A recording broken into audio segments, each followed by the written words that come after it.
Get in line for the dopest girl show. The essence will be holding us down. Get in line, women running the world. Wednesday 6:30, let's have a good time. Get in line, free your mind. Let the music help you celebrate life. Get sexy. Get in line, keep it real. Get empowered and inspired to feel. Get in line, love the essence madly. Bright sky. What's up, guys? It's your girl, The Essence, right here on the The Essence Show. Happy spring, my favorite time of the year. This is what I wake up every morning for, to smell the fresh air, hear the butterflies in my world flying around. You know, just getting in the mode of summer. Welcome back. Tune in each and every Wednesday at 9 p.m. You do not want to miss it, or you better get in line. Today, I have a very, very special guest. Me and him actually go back into Nightline days, you know, when I was co-hosting, and he had given me an opportunity to host his show one day, and I took over, and it kind of gave me the courage to actually start holding on my own show, and now we're here. We're going to talk about a little bit of cancer and some events that are coming up in 2019, and I have him on the behalf of the American Cancer Society. I would like to welcome my guest, Mr. Jose Rivera, as I know as Mr. You Know, Already Know, right? Or Extremities. How are you today? I'm good. Thank you for Yes. having me. You know, you are so phenomenal. Thank you for having me on Thank this show. you. Yes, I did get in line. But I just want to congratulate you on your growth from you. Nightline to now. Yes. And you've just been a true rose that have blossomed. Thank you. I'm still trying to blossom a little bit more. You know how that goes. So tell me, it's been a while. Right. So I have you here. You're usually a very hype person. I usually call him the hype man. What's going on with you? It's been a while since we sat together. Well, since Nightline, I transitioned into more community work. Beautiful. Working with the American Cancer Society, I was nominated the 2019 event chairman Nice. by our good friend Jackie Rosa, who moved on to the Queens Division and said, listen, I've heard so many great things about you, and you've worked with us volunteering for about 5 years. I think you could do this. I've watched you on the radio, Yep. seen what you do on TV. And at first I was apprehensive because I saw that, you know, it was kind of hard to deal with the community and try to give a message that would actually sink in, because if, you know, you don't have music Right, like we right. did at the radio station, people's attention span is very short. So I spoke to a few people. Of course, you know, Danny Bat, who is like my big bro from Nightline, who was actually the producer of this show as well. Yeah. You know, I asked him for some advice, and he told me, listen, I know this for years. You're going to do great. You're going to have us here with you. And anything you need, just ask us. For We'll make it happen. For sure. So then I reached out to several other people for volunteer work, and I built up a committee. My committee is built up of beautiful people. Nice. Someone from Fever Records named Yesenia Cheche, who is my vice chair, as well as Rose Roulan, Tanya Carrion, RV Productions, Yes. who's always doing the great sound at Yes. the event, and as well as Jamie Saunders, who does a lot of things with mortgages, which is very important, because when you get into something with the community, you want to have someone that has a financial background that could be able to get the message across on how fundraising is important so that everyone can benefit. People hear fundraising, they get a little sketchy. Yeah. They're like, oh, this is going to be another Ponzi scheme, or this is something that you're going to take from the community and you're going to go take it and give it to the big people. Actually, no. All the money that is raised through the American Cancer Society actually goes into research for people who are less fortunate and cannot afford treatment. Okay. People don't know that there are treatment centers all around that offer free services that actually cost thousands and thousands of dollars. They just need the proper references, and that's what we're here to do, to offer that. That's right. They actually have a mammogram truck in a few neighborhoods in the Bronx that is free testing. Correct. So, you know, ladies, even men, you know, you can go. You don't need any insurance. You don't need any cash. And take advantage of that. So how long you been with American Cancer Society? I also want to note that when you was doing your radio show on Nightline, you were always into the community. Yeah. You know, like we looked at you like if he wasn't on Nightline, he would be the politician somewhere in the Bronx. Yeah. I actually was going to get into politics. It's funny you said that. But then I chose to work more with the community because I felt that the grassroots are what makes everything happen. You know? People think that you could just stand in front of a mic and at a podium and, you know, people are going to believe everything you say. Right. Which is not the case. No, it's not. I like to be the person in the crowd looking out, listening to the messages. What are the questions that are being asked? How do I get up every morning suffering with this pain, know where to go? I look at the politician, I don't hear that stuff coming out. I go to another part. Where can I go to get my mom to get tested, screened, prevention? I look at the politician. I don't hear that coming out their mouth. I go over to the other side. Then I start targeting the hospitals. Okay. And the hospital is where these politicians go. And they, you know, donate money and say, we're going to do this for the community. But when special events happen, I don't see these people there. So right. I chose to do it within the community first and then rise up. And if the opportunity's still there 5, 10 years, Right. and everyone wants me to run to represent for the Bronx, I'll be more than happy to. I would love to see that. I feel like that's something that's in you naturally. So tell me a little bit. I know you have some events going on. You just had the 5K, right? Yeah, we just had a great 5K, the first one ever at the mall at Bay Plaza. Beautiful. Bay Plaza is off the hook. They Yeah. redid it, and it's like they really hold down a lot of events there. Yeah, within Yeah. the last 6 months, we raised over $18,000. Beautiful. And people were like, why are you doing this? Why are you going to be the event chair on the podium? And then why are you going to run? It's because you got to set an example. Right. You know, you got to be the person out there leading the charge for this cause. Right. I myself have a sister who was a former NYPD, went to 9/11. Of course, you know, she was in there with the fumes and all that happened, and she got sick. She was diagnosed with breast cancer. Really? Thank you to the staff at Einstein Hospital, where she got her procedures done for reconstructive surgery and all. She actually passed away on the table and was brought back to life. And Einstein Hospital is a part of the American Cancer Society Relay for Life of the Nice. Bronx. And, you know, I started there. And I said, I want to learn more about this. I want to learn about what is cancer and how it affects people, not just because of a natural disaster or terrorism. I want to know on an everyday level, stress, family, Our food. our food, our water, genetics, all that, which every day we take for granted. Yes. You know, you'll see people out every weekend hanging out, drinking and stuff, and doing all kinds of things, trying to relieve their own stress the best way they know how.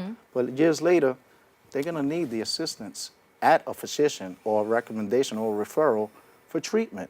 So we try to do something called prevention. Now, when you hear prevention, people think, oh, don't do that. No, prevention is go to get screened. If you think you feel a lump in your breast or any part of your body, something that is unusual, especially if you work out, because this usually happens with people that work out and take the pre-workouts. Okay. They start feeling lumps in different parts in their body, and right. they're like, oh, that's nothing, that's just the powder.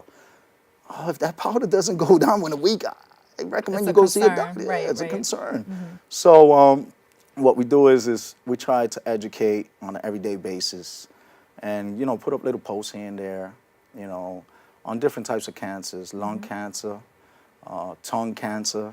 Yeah, we were just speaking about that. You know, you hear the typical type of cancers, Breast but cancer goes to any part of your body. You see, thank you for You saying can that. have hand cancer. Like, it's crazy. Right. Every year in October, we have something called Strides. We hold The this Strides Walk, right? big event at Orchard Beach every year. It's lovely. And everyone attends there. It's about 50 to It's 60,000. lovely. It's all like showered in pink. It's just a beautiful. It's Exactly. just a beautiful vision. But what Yeah. happens after Strides? Nothing. dies. Yeah. So this is the part where Relay for Life of the Bronx comes in. Yes, it's pink for breast cancer, but purple is the universal color around the world for all cancers. Okay. So what we try to do is educate and give a little information here and there on how you can work on preventing mouth cancer, tongue cancer, eye cancer, nose cancer, lip cancer, ear Wow. cancer, skin cancer. All these cancers, even hair. People don't know that your follicles in your hair, you know, that are attached to your skull, that go into your brain, which also causes brain Yeah, cancer. yeah. I have a celebrity friend who I recently did an event with. He made an anthem of the Puerto Rican Day Parade. His name is Candela. My good friend, Joel. He's right. He's actually, with terminally ill cancer. Yeah. He doesn't like to be known as a person that's suffering from terminally ill cancer, but ever since he spoke with me, I've spoken with him for hours and hours on the phone, from like 11 o'clock at night to like 5 in the Yeah. morning. I have to get up at 6 to go to work. Yeah. But when you have a passion for something like this and you're personally affected by your friends and family, you know that no amount of time can ever replace those conversations when their time comes. Definitely. And at the end of the day, he says, Jose, I don't want to get off my couch. Yeah. And recently, we just had an event for Puerto Rico, and he says, if it wasn't for those talks, I would not have made that event. Yeah. And when he got there, it was only 20 people. When they heard who was in there, these people were paying at the door. And they were like, oh my God, not because of, his stardom, but because he's a person that is a celebrity that's suffering from the same things that an everyday person suffers And very from. humble about it. Even when we speak to, I'm always asking, how's he doing? How's he dealing with things? And he'd be like, yo, D, it's crazy. They giving me this amount of time for life. And I'm just sitting there like, how do you hear that from a doctor that you have maybe 3 years to live? Or, without, or the fact that if you miss a treatment, Yeah. it could be your last day. Yeah. Do you think anyone wants to hear the fact that if you don't make an appointment, you may not be able to be rescheduled? You know how scary that is? It's very scary. It's scary when I miss my regular doctor's appointment and they're like, Jose, you're going to cough and you're not going to, not be able to go to work and I'm not going to give you a sick note. Right. So Compare imagine that that. to a person that's dying from terminally ill cancer. What's our leading cancer or rate that you have? Do you have any statistics to Absolutely. share with us? Actually, 1 out of 3 people in the U.S. will be diagnosed with cancer in their lifetime. 1 out of 3. So scary. So scary. So scary that about 1.7 million new cancer cases are expected to be diagnosed in 2019. About 609,000 Americans are expected to die of cancer in 2019. In 2018, there were approximately 22,000 new cases of ovarian cancer, Wow. diagnosed with 14,000 of other cancers that females are unaware that can arise. It's scary. It's to the point where a lot of people want to get the education but are scared to step up because they are afraid of the answers they're going to receive. Yeah. Why do you think that there is a cure out here that's just not being shared with us? There's a cure for everything. That's why I asked you. There's a cure for everything, but you got to understand we work under certain constitutional. I want to be careful how I say this. That's okay. I don't want to have somebody with a No, I with a get it. crosshairs on me after the show. But the thing is that recently, and not just to veer off of our topic, but recently, a bone marrow transplant was conducted in London. This person had full-blown AIDS. Person got cured because of the bone marrow Yes, I transplant. read that. So if that read could be that. done for AIDS, why can't it be done for cancer? Exactly. When cancer has these scientists going and sending stuff to outer space and coming back with meteors that show that rats are being cured with certain type of rocks. So why can't humans be saved with the same type of materials and plutonium and stuff like that? If you're gonna put something like chemo in me, Right. knowing that it's gonna affect me in a negative way, Yeah. why not try something called research, as we're already doing, and we fund billions of dollars. Did you know that the American Cancer Society on a yearly basis receives over $50 million in Wow. research money? And the research goes into different parts of the world. Recently, there was a tragic event in New Zealand.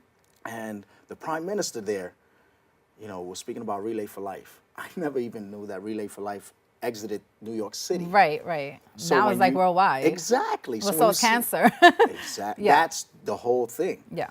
So just because you live on the west part of the world and I live on the east, that does not mean that the things are different. They're very much the same. We're all connected as one. Just like all our cells in our body are connected as one. Right. If one cell gets mutated, it's going to continue to happen and multiply to the rest of your body. That's why we have to screen ourselves to prevent the cells from multiplying and becoming mutated. Right. And That is too far in advance. you don't want to lose your hair. Right. You don't want to lose your voice. You want to be able to control your bowels when you go to the bathroom. You want to be able to have a conversation. You want to be able to have your teeth and hope the fact that when you're sitting across from someone, they just don't fall out because of this thing you're going through. Right, right. There are certain type of trainings that people could attend as well as their treatment so they don't feel like a client or patient. Okay. I hate to go to a doctor and for a doctor to treat me like I'm a patient and always going like this to me. Right, right. You know, because all I feel is that you're putting me down and you want my money. Whereas you and I could sit down and have a conversation. Tell me how you feel about this thing that's going on in your life. Right. And what are the things you're doing to help yourself or help others prepare for that day when it does happen? These are the conversations that need to be held. Not the conversations that, all right, if you put $1 and, you know, maybe sometime down the line, someone else could get saved. What's that doing for me? Nothing. It's just kind of putting more of a dark aura over you. Absolutely. How can we support as a community to make a difference Well, basically, with you know, American we have Cancer Society? a great website. Okay. It's the AmericanCancerSociety.org. It is. It's very informative, I must say. And it's very, I don't know, lighthearted. Yes. It's only to just ease the mind. You don't want to open up a dictionary and find out you have an encyclopedia inside. Right.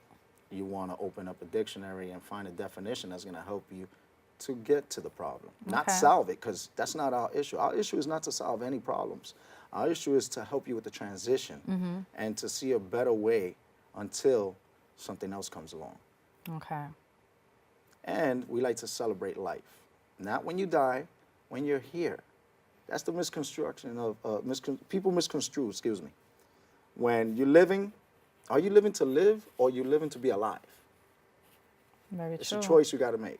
Are Right. you living to get treatment or are you living because you're just waiting to die? These are the things you got to ask people. Things that a doctor doesn't ask. Things that when you walk on the street and you see someone just standing there, do you know what they're going through? Do you know why they're homeless? Do you understand if they even have a mental illness that can be because of the cancer? Yeah, You know, one thing triggers others, definitely. you know. The mind is a very powerful thing, but it also suffers. It could be very weak when you're going through Absolutely. certain things. And Yeah. one thing that I appreciate about the community of the Bronx is that when something goes down, we all come together, Beautiful. you know, Yeah. and we don't need a politician or a government agent to come in. We have community leaders within our neighborhoods. Definitely. That say, listen, the essence, I'm gonna knock on your door, and you already know what to do. And Yeah. you are phenomenal at raising an awareness on a lot of issues. You and I did an event recently, about a year ago, Yeah. and when they saw the names that were up there, Yeah. they came out because they knew that you and I were about a special cause. That was with the domestic violence, right? Correct. Yeah. And it was pouring. It was a worst day was the ever. worst day ever, but It was guess like a what? freaking hurricane out there. It And we were was. by the water. We were That's out the there point. for hours. And you did a great job. Thank you. All the women were behind you. Yeah. And all the men that were so macho, they didn't want to come out.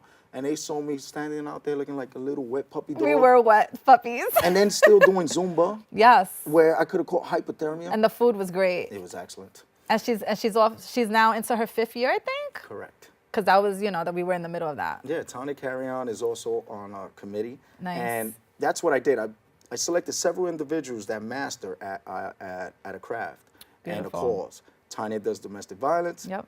Cheche does cancer. Rose does stuff with the community. Jamie does housing. Stuff that affects us all as a community. I'm not going to go and get someone from Mike Bloomberg's office when they have no idea of what goes on in the hood. Exactly. I mean, let's be honest. Yeah. How many affluent people down in Hudson Yards right now are suffering from something that's going to stress them out to the point where they want to get out that high-rise skyscraper that's only for billionaires? Yeah. What's up with the Bronx? Yeah. Let me get $1 million over here so we could put that towards treatment. We're fighting very hard for a lot of things here in the Bronx. But the thing is that our wit, our strength, our heart, our passion supersedes all that. Because remember, money may seem like it's going to last forever and it's going to bring happiness. But at the end of the day, when you're sitting there and you're holding someone's hand Yeah. and they look at you and they say, thank you. That's priceless. Exactly. So tell me real quick before we end, for the June 2019 event, Yeah. give us a little bit of details. Let us know where we can find you. Okay. And anything you want to promote. Absolutely. So on June 1st, 2019, please meet us at the mall at Bay Plaza. Okay. We have a lot of things going on, and we have so much more coming on board. We have a bouncy house Oh, those are fun. for all the children. We're going to have face painting. We're going to have multitude of artists. I'm getting all genres. Yes. I want hip hop. I want ballet. I want opera. Nice. I want little kids coming together and singing. Yeah. I'm trying to get the kids that sing for Sesame Street. Yes. And they, I reached out to the producer and he says, if they're free that week, I'll be more That than would be happy to come through. awesome. Hey, if we could get Big Bird, that's a big thing. Yeah. Because this isn't about me, it's about we. That's why we have a theme of dance towards a cure for cancer. Because the best thing that you can do is dance. Get that energy out. Of course, singing would do great, but when you see people dance, it's the only thing that helped us throughout centuries to be released from slavery all the way to now, because dance is an expression of release. Definitely. And if you could get that release for a little while in your mind that I'm not sick, and I have a positive outlook on life that I can and will get the treatment towards a cure, then we did our job. Beautiful, Jose. Let the viewers know where they can find you so they can support your movement and everything you're about. Well, you can find me on Facebook, Jose Rivera, parentheses, Mr. You Already Know. You already know. You can find me on Instagram on one of my 4 pages as Mr. You Already Know. Extremities. Extremities, Mr. You Already Know, second page. But when you go on my social media, you're going to see it's all about support. And it's never about me. It's always about we, because we are a community of one. Without you, there is no me. And that's right. what I try to tell everyone, just like cancer.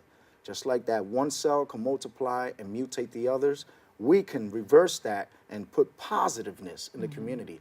If there's one of me, there's going to be 2, and us 2 can bring an awareness to the whole community, which will spread out throughout the entire borough of the Bronx, onto New York, and to places like New Zealand and Africa, Canada, all around, because on June 1st, the whole world is relaying for life. Not just the Beautiful. Bronx, but the entire planet. Yes. And on that note, thank you, Jose, for being here with me and being on my second show. We have to bring you back. Maybe we can do like a type of co-hosting type of deal. Wow, I'll be honored. Yeah, let's do it. Yeah. Keep making a difference and keep, making people aware of what's going on with the American Cancer Society. We're going to take a quick break. I will be up with my next guest, but check out the American Cancer Society history. We'll be right back on the D. Essence Show. That was... Your American Cancer Society has been saving lives for 100 years, and we've seen quite a few changes in our time. What was the world like when we started? A century ago, the Dodgers were still in Brooklyn. You could get a car in any color you wanted, so long as it was black. There were no PCs, no smartphones, no internet, no vaccine for polio, and not much hope for someone diagnosed with cancer. Back then, only 1 in 10 lives could be saved from the disease. Cancer was a word spoken of only in whispers. But in 1913, we came together to change all that. We built an army of volunteers who spread the word in communities across the country. By the 1930s, our efforts were showing real results. More lives were being saved, but we knew more could be done. So, we enlisted the aid of prominent scientists and helped pioneer the field of cancer research. Celebrities added their voices to the cause, marshaling awareness and resources for further research. Our work led to major medical advances like chemotherapy, and we promoted the Pap test and mammography as important screening tools, helping save millions of lives in the process.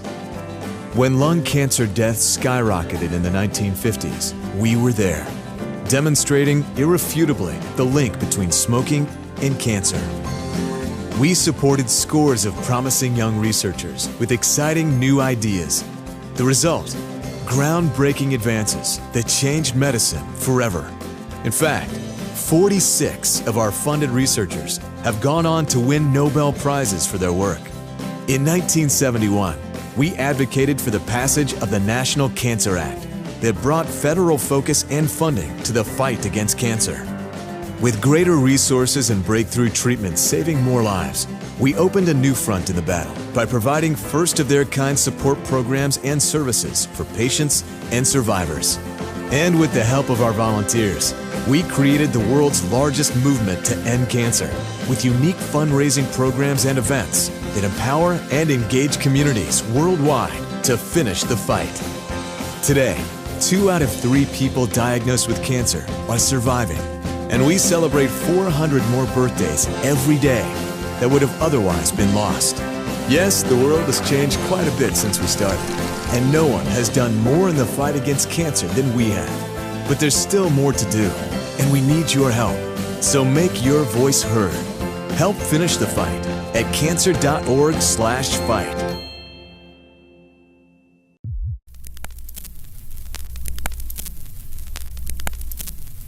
This is Chris Rivers, Dragons Up, and you better get in line with the essence, you know what I'm saying, with it's right here, you know, skip parallel.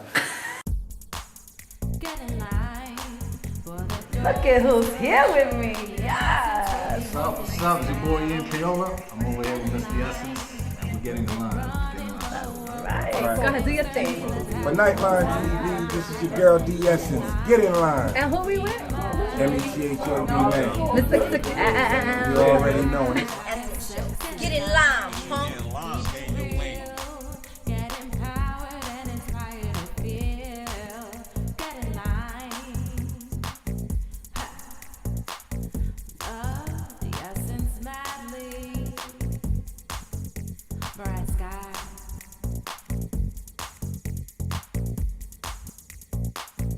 Hey guys, it's the girl The Essence here at Nightline TV. Get in line, and guess who I have here? Ah! Introduce yourself. Hi, my name is Luis Antonio Ramos from the show Power and Martin and Do the Right Thing, a bunch of other things. I'm just here. Look at this. I mean, we're Yes, going to please split a little show. bit. And this is really overwhelming. The island of Puerto Rico, the city of New York, the people of New York showing up and doing this like amazing entrego del corazón, surrender of the soul and the heart. I am just really overwhelmed by the fact that I'm Puerto Rican right now, and it makes me just, I've gotten emotional about 5 times today. I'm just like, It's overwhelming. It's a beautiful thing. Music help you celebrate life. Get in line. Keep it real. Get empowered and inspired to What's up, guys? It's your girl The Essence. Just giving a little peek into what I do on the The Essence Show. That I've been waiting for a very long time. I've done a lot of legwork to get this individual in. We have opened up the show. Just give me a little summary of what he has done for our music industry and what he's done for us as a hip-hop community.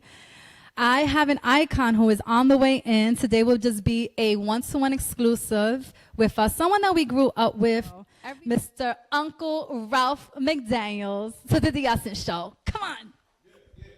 Yes! I don't know. Who is he? It's okay. Look who's here. I love it. I had to request. I said, there's no way you can come over here without your legendary mic. So I'm so happy. Look at, oh my goodness. But there's another one that's in the Smithsonian. Oh my God, This that one is looks like getting it- close to being there too. It looks like it's gone through a lot.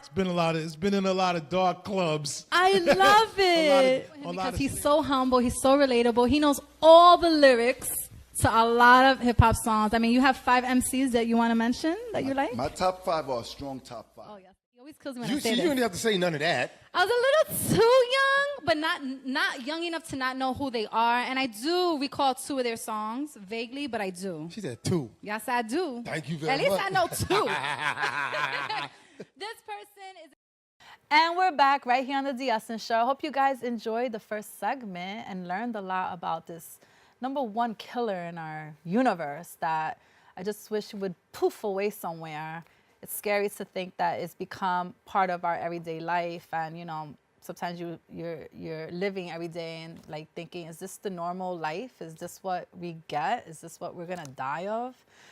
God forbid. My support and my prayers go to anybody who has been suffering or is a survivor. I recently lost someone from brain cancer, and it's a very sad, bitter moment. but it's also a beautiful thing if you have connected and accepted and died in a peaceful way. So my condolences and my support to all the survivors. But we're back on a lighter note. I have a beautiful guest sitting next to me coming all the way from Long Island. She comes with a beautiful accent that I totally fell in love with. She has so much going on for herself. I just want to run down a few things. She's a founder of a youth financial literacy program organization called Kids Who Bank. And we have so much things in store that she's doing for 2019. I want to introduce my guest, Jatali Bellanton. Right? Yes, Did I get that right? Yes, perfect. Okay. First of all, I love your name. Thank you. You look absolutely beautiful. Thank you. And the accent, it's like you have to tell people get in line because that accent is crazy. Thank you. Can you let us know where you're from? So I'm from Manchester, England, and I live in New York City now. Yeah. But I've always had like this relationship with New York. I've visited often, even from a young girl. Mm-hmm. Yeah, so how do you like living here? Pros and cons, right? The con is when you want to travel, because like especially in the wintertime, I like to go away a lot, someplace warm. Right. It is so expensive traveling from the United States. Oh, everything's expensive here, girl. Yes, but like in England, for instance, if I wanted to go to Spain for a weekend, I could find like a cheap flight for like $100 round trip. Wow. And I could do that for like Greece and almost anywhere. But here, living in the States, even if I want to go to California, it's like $300 to $600 on average. Yeah. Especially for like a last minute flight. Oh yeah, you're totally right with that one. So with that said, that's like the con for me. And the winter, I still can't handle winter. Okay. Yes, I mean. I was born and raised here too, and I hate the winter. I can't even imagine how you feel. I did my first shoveling the other day, and I was just like, what is this snow thing? Why does it exist? Does it serve any purpose? It doesn't. Yes, it doesn't, right? So no, not at all. That was kind of my reaction to it. But I'm really happy to be here. I love the United States, our youth, and the people, and I just see so much love that is just there waiting to be uncovered. So I'm always excited to just branch off. Yeah, it's exciting to be in New York. You know, we're very mixed. Yeah, we're mixed melting pot over here. Yes. But I brought you on the show because one, you're female, and I saw such empowerment, and your resume is absolutely wonderful. Thank you. I want you to talk to us about Kids Who Bank.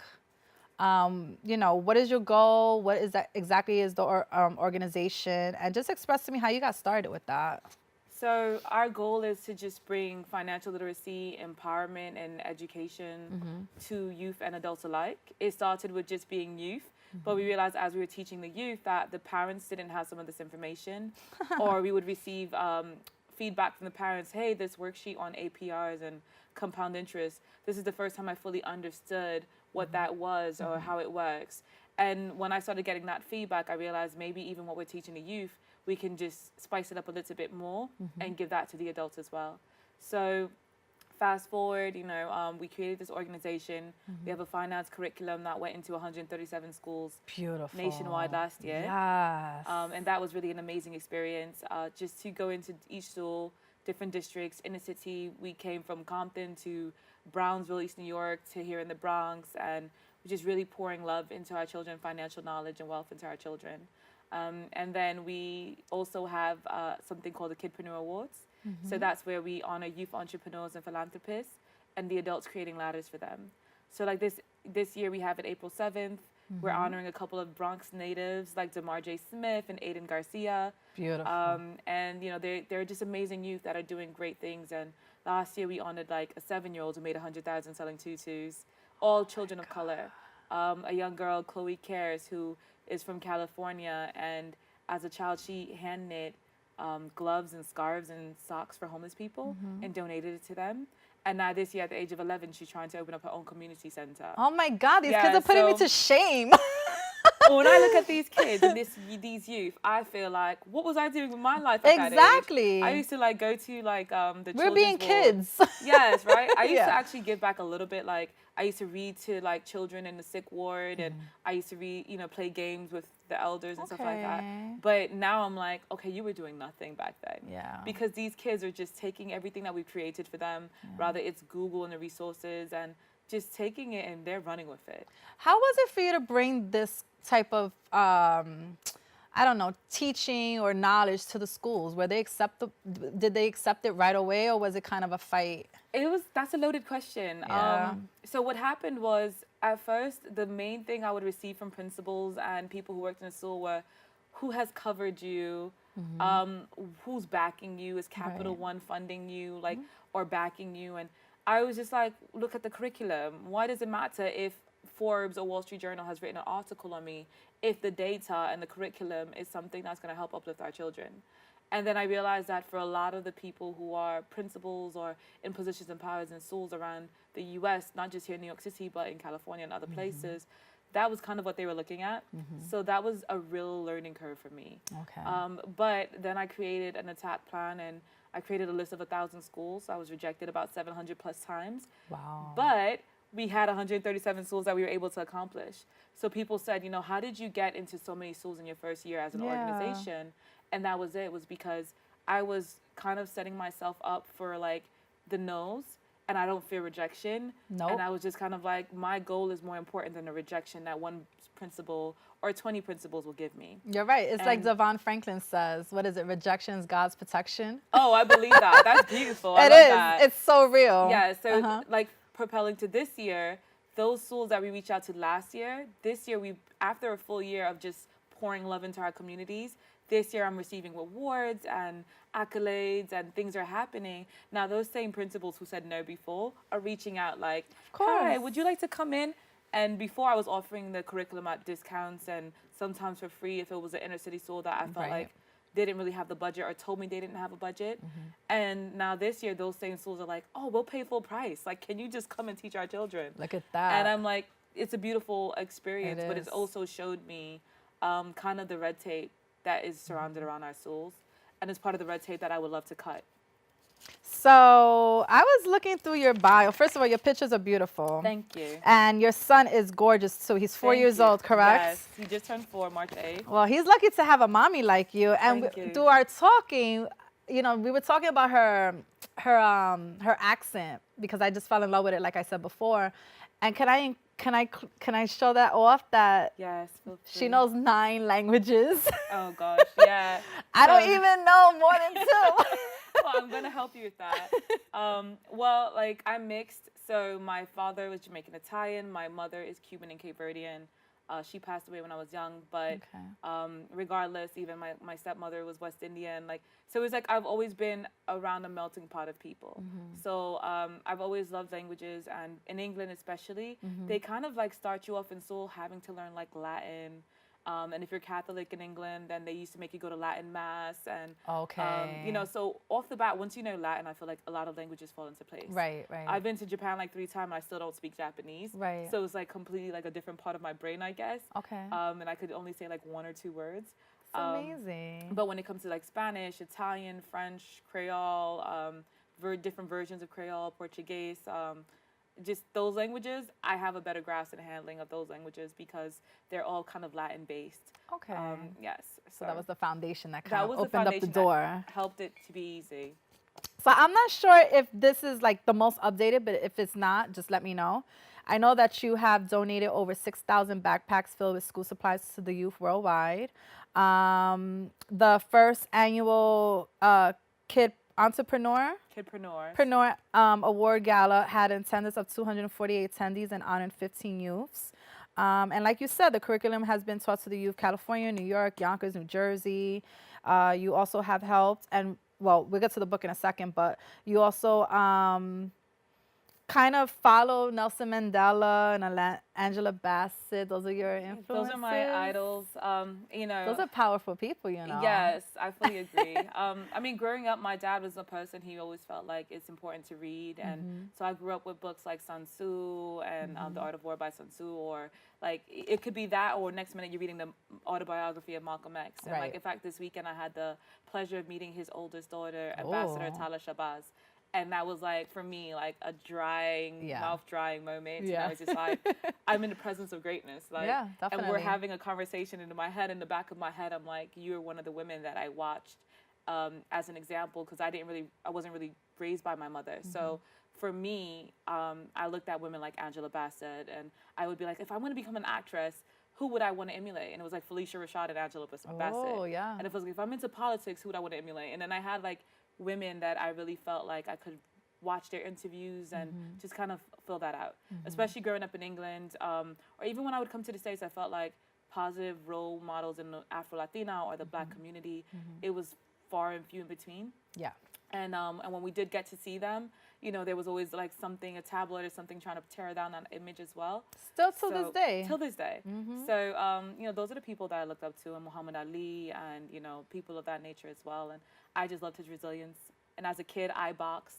I was a tomboy for a very long time of my life. So now I wear heels. And but look like, at you now. Yeah, and it's crazy. So I still have that in me where I'm still feisty and I like to box and I like to kickbox for fun. And, you know, I teach my nieces and nephews that, and I say it's so important to be active and physical. Right, definitely. You know, so it's kind of like, you know, the people that just frame your existence, and now to be in a position to be able to engage them and meet them, it's just an amazing experience and journey. I find you amazing as well. I find you very wholesome. Thank you. Like, I'm not sure if you're married or not, but I am. Well, he's a very lucky man because Thank you're a you. very unique individual. Thank You you. have a lot of different sides to you, and the man that's with you has to be a very strong, independent man as well. I fully agree. There's a lot going on here. Thank you. Including your 9 languages.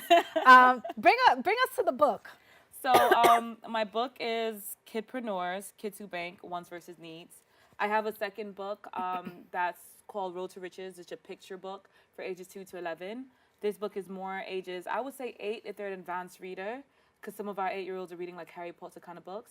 And it teaches financial literacy, but not in a dictionary format where it's like A plus B equals C. It's more a story formatted story. Right. So the kids follow a journey of these kids who wanted to purchase a game console for $500. Their parents say no. And when they hear the word no, they're like, okay, well, how do I make the money by myself to buy this game? And they kind of learn about depreciation, which is something that a lot of kids don't understand. They have $300 pair of Jordans, but they don't understand that, hey, the minute you put those on and you wore them, their value decreased to like about $50 if you're lucky, if you want to resell them. Right. So these kids find out that games that they pay $300, like PlayStation, within a year to 2 years or so, that game is now no longer worth $300 most of the time. And they learn about wants versus needs and concepts like, you know, the barter system.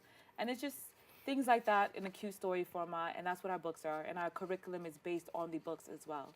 So when we go into the schools, the kids also get that. I love my voice is like allergied right now. Oh, no. It's crazy, right? Tell us about the event for April 7th. Like, what can we look out for? What I hear is like a gala. My voice literally just went. Yeah, I noticed. So I'll help you, don't worry. So April 7th, what we're doing, the location holds basically 500 people. So we're really excited. And just as last year, the kids will come in gowns. It's adults and parents. It's, you know, ambassadors. It's business owners. Nice. You know, we're still looking for more sponsors. If anybody wants to be a sponsor, get their business cards in the deck, reach out to us. And, you know, the cool thing about it is that our youth basically are like the junior flip kids. They've been featured on the Steve Harvey Show and the Ellen Show for flipping real estate between the ages of 7 to 11. Oh my God. We have the co-founder of FUBU, J. Alexander Martin, who's going to be there. We also have, we just have an amazing array of people who are going to be honored that day. And, you know, 8 of them are going to be youth and 8 of them are adults. Oh, that's an even number. Yeah, so we kept this simple this year. Because last year we realized we had like 30 people that we honored, and it was kind of like the kids, they start to lose their attention. Right. So, and during the VIP cocktail reception, we'll have like vegan face painting and coloring and, you know, just fun activities for the youth. And we just want them to understand that there is another side of them. We want to show our youth in the school systems that representation matters, and show them that you don't have to be like Willow Smith. I remember one kid said, Miss, you have to be like Jaden Smith or Willow Smith to become an entrepreneur. And I was like, that's not true. Why? And they felt like because they don't see representations of kids who did it by themselves. Okay. Or worked and made the money and was able to grow. They felt like most of those kids had silver spoons where parents were giving them money. And I said, no, that's not true. And that's kind of the base behind the Kidpreneur Awards, is showing our youth that you can do it on your own. You can get the job at the supermarket, and then now this year have a bow tie company and be killing it. It's perfect training. Again, sorry for the voice. No worries. What are your next achievements after this gala? What can we look forward to for 2019 or even 2020? I'm excited. I'm excited. I see this going so far. So one of the things that we're working, one of our board members, Giselle Best, she did an introduction to this founder of Startup Africa, Erastus Mongare, and long story short, we're going to be working with Startup Africa to bring financial literacy classes and courses into about over 400 schools in Africa. So that's going to be exciting. That's amazing. So we have to start training the teachers and raising the donations for the books to donate them to the youth and translate it into their language so they can have it in the front in their language and in the back in English so they can learn both. And then at this year, 2019, we're going to Ghana. So we're going to be doing 6 schools. I'm teaming up with one travel club. And we're going to be doing 6 schools, 2 private, 2 public, 2 orphanages. And we're going to be teaching them financial literacy and bringing influencers to Ghana as well. So that's really exciting to just be doing financial literacy in Ghana, giving back. Because I have a big relationship with like Africa in itself as a continent. I've visited often and I've always loved it. And I just want to bring more Americans to go visit, especially since it's the year of the return. Yes, it's a beautiful place to be. Yes. I've never been there, and I would love to be there. So maybe we're going to have to talk about December if I could kidnap you. Oh, I like to be kidnapped. Yes, so we're going to bring you to Ghana maybe. And just awards. This year, a lot of, and it's funny because last year I was kind of like, I don't care about awards. And then this year, because of what I went through with the principals, I realized that those accolades and those awards are very important. They are. So like Memorial Day weekend, I'm doing BYOB, which is Build Your Own Brand Live in Atlanta, 2,500 to 3,000 entrepreneurs, and I'll be a speaker, and that's exciting and kind of overwhelming. How do you handle all this being a mom of a 4-year-old? I'm a mompreneur. He's on the road with me. So I was in Baltimore over the weekend. Yes, welcome back. Thank you. So when I was in Baltimore, he was on my hip. And then when I had to teach the kids with 450 kids, then he was away from me for a little bit. Interesting. But then he was back on my hip. And that's kind of what it is. So no matter what country, I went to Australia for Indigenous World Mentorship Day. My family was there right alongside to support, and my son came, and I integrate him. Sometimes I put him to work. I make him hand out business cards. I love that. And he's gonna be so powerful. I fully agree. And even my son, he's 4, but even when he was 2 and 3, his dad and I would always back with him budgeting and earning his keep. So if he wants a $1 Hot Wheel car, we'd make him like put away his toys, and he could like earn a quarter, and at the end of the week have enough to buy his Hot Wheel cars. So he knows how to the worth. He knows the worth of $1, and he knows the budget. So even when I do my events, we barter. So I'll be like, okay, mommy has to talk right now. So sit in your laptop, have your laptop and have your stroller. And give me a few minutes, and when I'm done, we can negotiate what you can do next. And he'll be like, can I get 15 minutes extra on YouTube? I'm like, yes. So whatever works. Whatever works at that particular moment, within reason, because also I want to make sure that he doesn't become spoiled or become like a handful. So it's, it's a balancing act. And as a mom, I didn't want to sacrifice my career and goals because his dad works 6 to 7 days a week. Wow. So I don't expect him to like stop his stride so that I can accomplish my mission. Because what I want to do is my passion, is what I love. And I love my son equally as much. When would you think, what would give you, how should I say this? When will you know that your mission is completed? First step of that mission will be getting financial literacy worldwide as a base in all schools. I don't care if it's public, private. Yes. And I support you totally on that. Yes. So like I just found out I won New York State Mother of the Year by the American Mothers Org, and they've honored like Eleanor Roosevelt and all these people. So we're going to be in DC in April, at the end of April. Okay. So when I go there, I get to actually lobby for myself for financial literacy to congressmen and senators. So that's going to be really exciting to be like in a position to start that conversation and dialogue, because some states have cleared it, but not enough states, and New York is not one of them. And the states that did clear it, they don't even have anything implemented yet to really make it happen in the schools, and they don't have enough resources and programs to make it happen. So now my fight is that let's actually put this into work. In a place like Arkansas, where 50% of the people are people of color, a majority of them don't even go to college.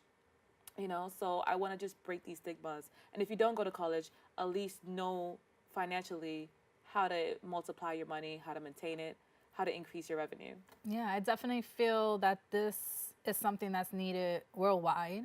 When I was in school, we didn't learn about, you know, checkbooks, you know, bank statements, savings, how to balance a checkbook, like I was saying before. ATM fees, something Nothing. so simple as an ATM fee. We're still learning. There's things that we don't know as an adult, I unless we're fully agree. in a certain situation that we're forced to like find a way to make ends meet. So I support you. Thank you. And I think it's a beautiful thing. And I feel like we need to do these things because I feel like the power of the system is holding us back. I fully agree. And I feel like we as people, especially our younger generation, have gotten complacent. You know, we've been fighting for an inch, for a foot, and then we have an inch, and we receive 2 inches, and then I think a lot of people became comfortable. Like, they increased our pay to 100,000, but they're getting millions, right? So it's like, when the fight isn't over, and it's just reminding our youth and our generations that it isn't over, and now bringing that fight to Capitol Hill and understanding our voting power. We're putting these people into positions of power to make decisions for us. And if they don't uphold what they said they're going to do, now it's our job as people who are voters, who are legal in this country, that have a voice, to speak for those who don't have a voice, or who don't have a voice yet. So, and making sure that everybody's voice is being heard. Okay. So that's kind of like where we're going next with everything. I wish you the best of luck, and I can't wait. I will be trying to make it to that April 7th event because it sounds very fun. I got to find a gown now to wear. Yes, definitely. Just one quick question because I'm just interested. Being that you travel a lot, do you have a favorite place? Africa in whole. Yeah? I just love the continent. Like, you could go to Seychelles and you're like on a pristine beach that could just give you serenity and quiet. And then the next minute you're like in Cape Town or Johannesburg, South Africa, surrounded by like the best hot chocolate you'll ever taste in your life, and real cocoa that beans. sounds great. Nothing fake, and everything's authentic as scratch. And I love Kizomba music, which is from Cape Verde. So it's like, It's so I love diverse. Nigerian music. Like, so I'm like, music-wise, I prefer probably like Spanish music and like, you know, my merengue and my salsa and my kizomba and, you know, my Niger style and my makossa. And so for me, Africa as a continent. Because the Spanish influence is there. When you look at Cuba and you see like the Latina music, that's right so there. I'm saying we all bleed the same. We all have it in us. We all have the same. So I like going to a place where a lot of times the food doesn't have like the whole GMO. I don't have to worry about what I'm eating. Right. And it's crazy. When I'm there and I can eat like all day long and I'll lose weight. And I come back to the States, I have like 2 meals and I'm like, what's going on here? Because it's a trap. That's why. There's something going on here. Yeah, definitely. So that's, I think, for me, just the continent in itself is one of my favorites in the world. And I haven't met a country on that continent that I didn't like yet. So I guess that's my answer. Beautiful. I want you to let us know where we can find the book and also for your contact information. All right. So the book, on my website, kid2bank.com or kidpreneurbooks.org. And you can find me info at Kid2Bank on social media, Instagram, Facebook, Twitter. Everything is Kid2Bank. Twitter. Yeah. I love it. So, and I just want to thank you once again for having me on here. Your energy is amazing. Thank you. You know, it's funny when our board member Carol, she was telling me about you, and she owns C Spa in the Gansevoort. And so C Spa by Carol Castillo, and she was like, "Oh, I'm gonna go on this show." And when she told me about you, I started like, you know, cyber stalking you. And I was like, she's so vibrant. And I was like, you just have this amazing energy. And to meet you in person, you just keep that smile coming. Thank you, love. So I appreciate it. Thank you for having me. And it's always good to be around great people like you. Thank you, likewise. You know, keep empowering us females, keep empowering our children. Thank you. Please support her. Her movement is very, very crucial that we have in our schools for our children. You know, our school systems have changed a lot, but we have to empower them with as much knowledge as possible. I want you really quickly to say "get in line" in a language, and then let us know what language it was said in. Get in line? Yeah. I don't know. It's such a weird. Like get in line. Such a weird request. Do I have to do that? Okay, I thought I'll give you some time to think about it. I don't know. It's like a weird request. Like, si tú quieres hablar español, no okay, you could do it. You could do that. Like, Pero como decirlo, like, get in line, like, I entro guess- en línea, like. Exactly. I guess it doesn't Entro en sound as línea, like, good I don't know, in that's English, what I'm right? saying. Like, certain words in English don't really translate well in another language. Yeah, no, And it's definitely. they kind of don't utilize it It's that way. fine. It's but I'll say fine. get in line in my British accent. Go ahead. So get in line. And thank you once again for having me. Thank you so much. Thank you guys for tuning into the D Essence Show. Of course, you can follow me on Instagram, Miss The Essence 1. Thank you to my production crew and everybody who's here to make it happen. I love you guys, and we'll see you soon right here on the D Essence Show. Get in line. That was beautiful. Thank you. Yes. You're amazing. You are.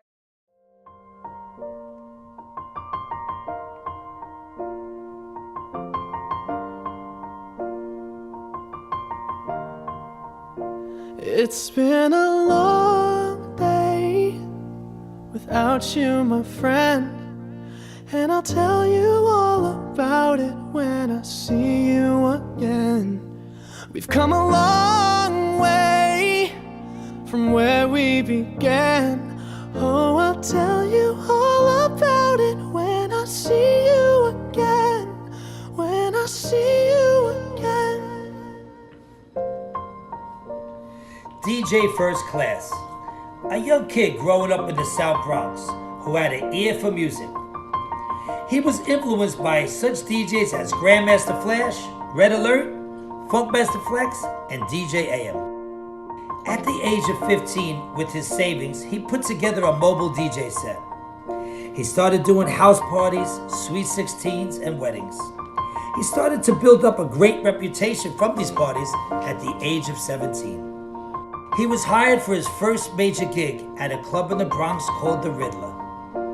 His skills on the turntable and his program of playing the best music to keep the dance floor moving made him one of the most sought-after DJs in the Bronx nightclub scene. He also possessed the talent to control a crowd vocally as a crowd motivator.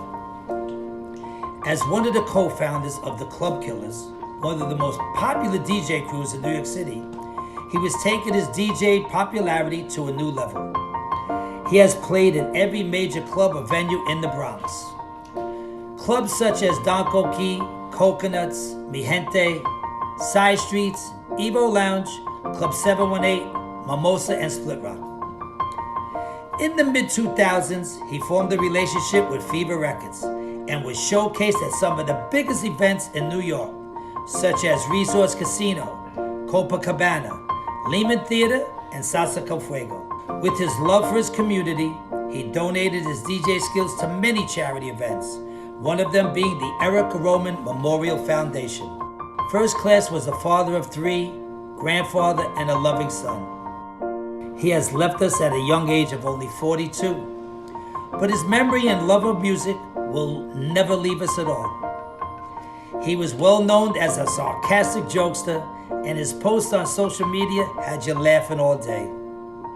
He kept us dancing and partying all night. He is a Bronx legend, club killer forever, DJ First Class.